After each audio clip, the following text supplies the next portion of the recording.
नमस्कार, मी अश्विनी डिके। आज अश्विनी स्वादिष्ट किचन मध्ये आपण लहानांपासून मोठ्यांपर्यंत सगळ्यांना आवडणारा असा पदार्थ म्हणजे स्पॉन्ज केक कसा करायचा ते बघणार आहे। बाजारामध्ये ब्रिटानिया केक मिळतो टूटी फ्रुटी घातलेला, तर तो कसा करायचा, त्या पद्धतीचा केक कसा करायचा तो केक आज आपण करणार आहोत। दिवाळी संपली की सगळ्यांचे डोळे नाताळकडे लागतात। नाताळचे वेध लागतात कशासाठी, तर त्यावेळेस खूप वेगवेगळ्या प्रकारचे केक आपल्याला बाजारात बघायला मिळतात आणि खूप वेगवेगळे केक त्यामुळे आपण घरी सुद्धा बनवतो, सगळेजण खातात आवडीनं।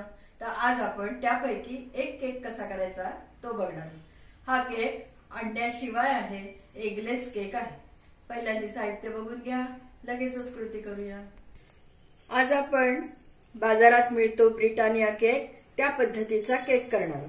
त्यासाठी इथे आपण 1.5 कप मैदा घेतलेला आहे। यापूर्वी आपण रव्याचा केकही कसा करायचा पाहिलाय। इथे सुद्धा तुम्ही रव्याचा किंवा गव्हाच्या पिठाचा वापर करू शकता, पण तो जो बाजारात केक मिळतो तसा केक बनण्यासाठी मैदा घेतला तर जास्त छान, त्यामुळे आज आपण मैद्याचा वापर करतोय। 1.5 कप मैदा आहे। त्यासाठी इथे अर्धा कप तेल घेतलेलं आहे, रिफाइंड तेल। कुठलाही फ्लेवर नसलेला असं तेल वापरायचं, म्हणजे सरसूचं वगैरे तेल तर अजिबात वापरायचं नाही, कारण त्याला थोडासा वास असतो स्ट्रॉंग। पिठी साखर इथे पाऊण कप घेतलेली आहे। आपल्या आवडीनुसार साखरेचं प्रमाण करायचं, पण केक थोडासा गोड असला तर जास्त छान वाटतो। इथे आपण कस्टर्ड पावडर घेतलेली आहे। मी इथे वेकफील्डची कस्टर्ड पावडर व्हॅनिला फ्लेवरची ती घेतलेली आहे, ती आपण पाव कप घेतलेली आहे। दुधाची पावडर अमूलचं किंवा एव्हरीडेचं डेअरी व्हाइटनर किंवा मिल्क पावडर असते ती घ्यायची, म्हणजे त्याला थोडासा क्रीमीनेस येतो। आणि आता थोडंसं चिमूटभर मीठ घेतलेलं आहे। मीठ घातलं की ते केकची टेस्टही चांगली होते आणि प्रिझर्वेटिव्ह म्हणून सुद्धा त्याचा उपयोग होतो। टूटी फ्रुटी घेतलेले आहेत भरपूर, आणि इथे मी व्हॅनिला इसेन्स घेतलेला आहे। व्हॅनिला इसेन्स आपण 1 टीस्पून एवढा वापरणार आहोत। व्हॅनिला इसेन्स वापरला नाही तरी सुद्धा चालू शकणार आहे, कारण आपण कस्टर्ड पावडर जी घेतली आहे ती व्हॅनिला फ्लेवरची घेतलेली आहे। याशिवाय इथे वेकफील्डचीच मी बेकिंग पावडर घेतलेली आहे, ती आपण 1.5 टीस्पून घालणार आहोत। आपला मैदा 1.5 कप आहे, त्याप्रमाणे इथे आपण 1.5 टीस्पून बेकिंग पावडर घालणार आहोत आणि त्याच्याबरोबर खाण्याचा सोडा, आपला रोजचा खाण्याचा सोडा आहे तो अर्धा टीस्पून घालणार आहोत। शिवाय 1 कप आपल्याला कोंबट असलेलं दूध घ्यायचंय। नंतर जेव्हा आपण बॅटर तयार करू त्यावेळेस आपल्याला ते दूध वापरायचंय, ते 1 कप असणार आहे। पहिल्यांदा आता आपण मैदा आणि कस्टर्ड पावडर, बेकिंग पावडर आणि सोडा हे सगळं चाळून घेऊया। आता आपण पहिल्यांदा मैदा आणि कस्टर्ड पावडर एकत्र चाळून घेऊया, त्यामुळे काय होतं, छान सगळं एकत्र मिक्स होतं।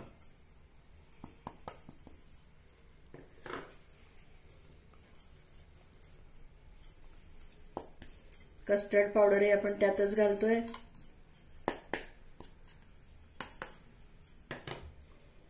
मीठ घालूया। आपल्याला 1.5 टीस्पून बेकिंग पावडर घालायची। बेकिंग पावडर कधीही जुनी झालेली वापरायची नाही, नाहीतर मग काही वेळेस काय होतं की केक आतमध्ये फुगतच नाही, कच्चा राहतो, बसतो। तर कायम एक्सपायरी डेट न गेलेली बेकिंग पावडर वापरायची। 1.5 टीस्पून घालणार आहोत आणि खाण्याचा सोडा तो अर्धा टीस्पून घालणार आहोत। आता हे सगळं छान चाळून घ्यायचं। हे सगळं आपण चमच्याने एकसारखं करून घेऊया आणि चाळून घेऊया।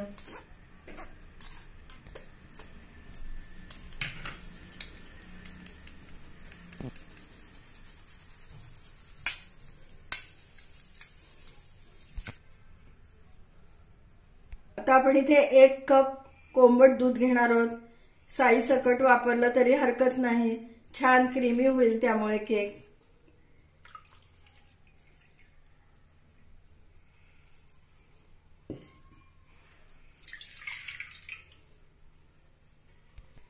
काही दुधाची पावडर घेतलेली आपण, साधारण 2 ते 3 टेबलस्पून एवढी आहे. दुधाची पावडर घालायलाच पाहिजे असं नाही. दूध पावडर नसेल तर तुम्ही घरामधली साय 2 ते 3 टेबलस्पून यामध्ये घातलीत तरी सुद्धा केक छान क्रीमी होतो.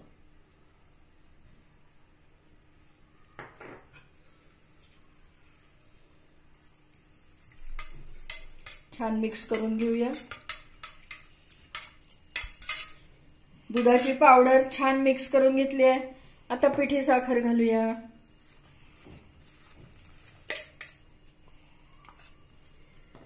आणि हे तेलही घालणार आहे. तेलाच्या ऐवजी तुम्ही बटर किंवा लोणी, अमूल बटर काहीही वापरू शकता. त्यामुळे जास्त सॉफ्ट होतो केक.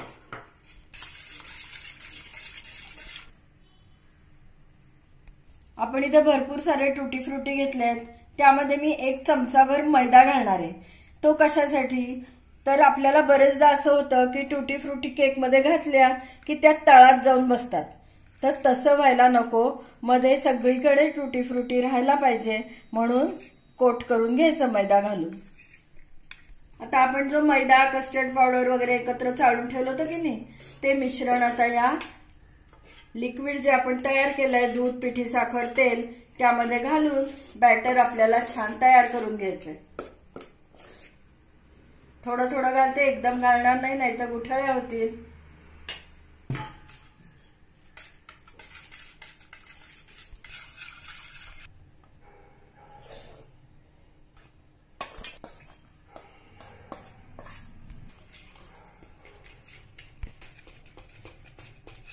आपलं बॅटर बघा किती छान तयार झालंय. कन्सिस्टन्सी बघा त्याची. खाली त्याचं असं डिझाईन तयार एका जागेवर राहतंय, वाहून जात नाहीये, म्हणजे अगदी बरोबर झालेली आहे कन्सिस्टन्सी. आता त्यामध्ये आपण टुटी फ्रुटी घालूया, व्हॅनिला इसेन्स घालूया आणि केक पॅन मध्ये बॅटर ओतूया. अर्धा चमचा व्हॅनिला इसेन्स घालते आहे. तुम्ही जर कस्टर्ड पावडर व्हॅनिला फ्लेवरची घातली नसेल तर तुम्ही 1 चमचा व्हॅनिला इसेन्स वापरू शकता. आता हे थोडे टुटी फ्रुटी आतमध्ये घालते आणि थोडे नंतर आपण वरती घालूया गार्निशिंगला.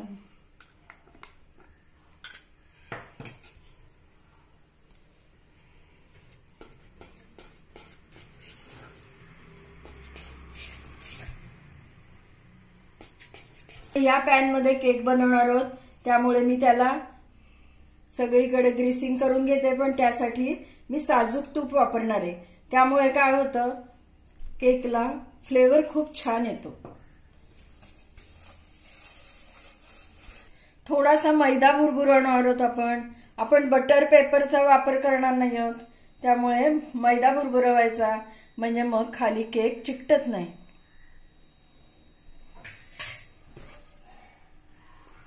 सगळ्या बाजूनी व्यवस्थित लागला पाहिजे की मैदा. जास्तीचा मैदा आपण बाजूला काढून घेऊ शकतो.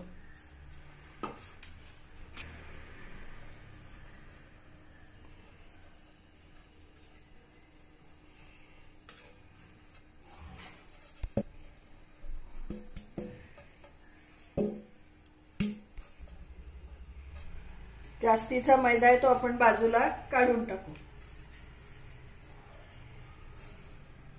आता पॅन तयार झालेलं आहे. आपलं तयार झालेलं बॅटर आता आपण केक पॅन मध्ये ओतूया. बघा किती छान तयार झालंय आपलं बॅटर.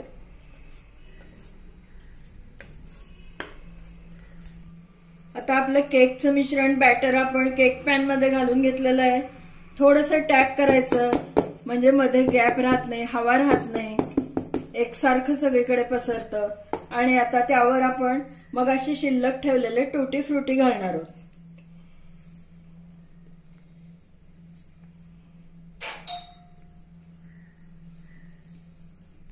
आपण आज हा केक ओव्हन मध्ये करत नाही आहोत, कढईमध्ये करतोय. कढईमध्ये तळात मी 1 वाटीभर मीठ घातलेलं आहे. हे मीठ तुम्ही पुन्हा पुन्हा यूज करू शकता. त्यामध्ये एक स्टँड ठेवला आहे आणि वर जे आपल्याला झाकण ठेवायचंय ते ठेवून मी 10 मिनिटं प्री हीट करून घेतलेलं आहे. आता यामध्ये आपण तयार केलेलं केक पॅन ठेवूया.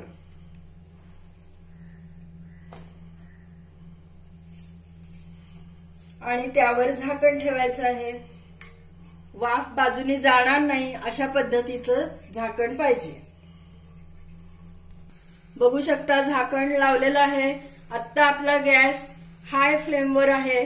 2 मिनिटं तसाच ठेवायचा आणि नंतर लो फ्लेम वरती आपल्याला 30 ते 35 मिनिटं हा केक बेक करायला लागणार आहे. केक बेक करायला ठेवून आता 40 मिनिटं झालेली आहेत. मी गॅस बंद करते आहे आणि आता आपण झाकण काढून पाहूया. वाव, काय सुंदर केक झालाय बघा. रंगही मस्त, अगदी ब्रिटानिया केक सारखा कलर आलेला आहे. आपला केक किती सुंदर झालाय, मस्त. बघू शकता तुम्ही सगळ्या बाजूनी तो सुटून आलेला आहे. त्यामुळे नक्कीच छान बेक झालेला आहे. आता आपल्याला आणि ते कट मात्र कधी करायचं आहे, पूर्ण केक थंड झाल्याशिवाय त्याचे पीस कट करायचे नाहीत. थंड झाल्यावरच आपल्याला तो केक कट करायचा आहे. आता आपण टूथपिक घालून बघूया. टूथपिक जर का कोरडी बाहेर आली तर याचा अर्थ केक छान सगळीकडून शिजला गेलाय. ओला राहिला, समजा टूथपिकला काही ओलं आलं आपल्याला पीठ, तर पुन्हा थोडंसं गॅस चालू करायला लागेल.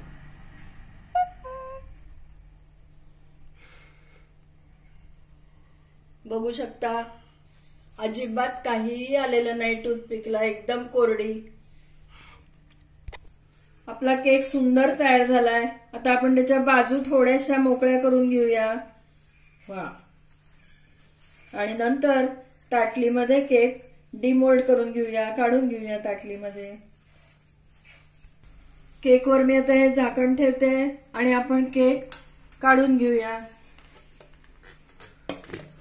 थोडासा टॅप करते.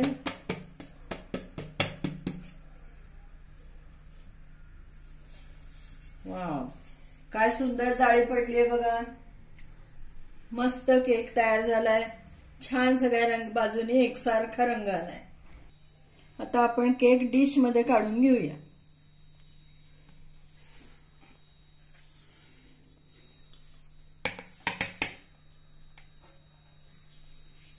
मस्त.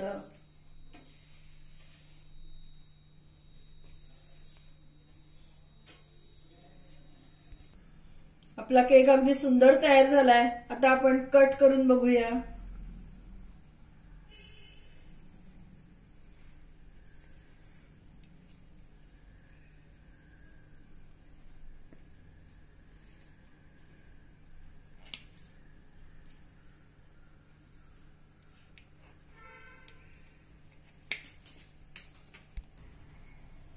मस्त, काय सुंदर केक झालाय. रंगही सुंदर आलेला आहे आणि जाळी पण खूप छान पडलेली आहे बघा. सगळ्यांना आवडेल असा हा केक आपला तयार झालेला आहे. तुम्ही पण या पद्धतीने ब्रिटानिया केक म्हणजे ब्रिटानिया केक सारखा केक घरी नक्की करून बघा आणि मला नक्की कमेंट द्या. तुम्हाला जर आजचा माझा हा केकचा व्हिडिओ आवडला असला, ही रेसिपी आवडली असली तर लाईक करा, जास्तीत जास्त लोकांमध्ये शेअर करा आणि माझ्या चॅनलला नक्की सबस्क्राईब करा. पुन्हा आपण नवीन अशाच एखाद्या छानशा टेस्टी स्वादिष्ट रेसिपीसह लवकरच भेटूया. तोपर्यंत धन्यवाद.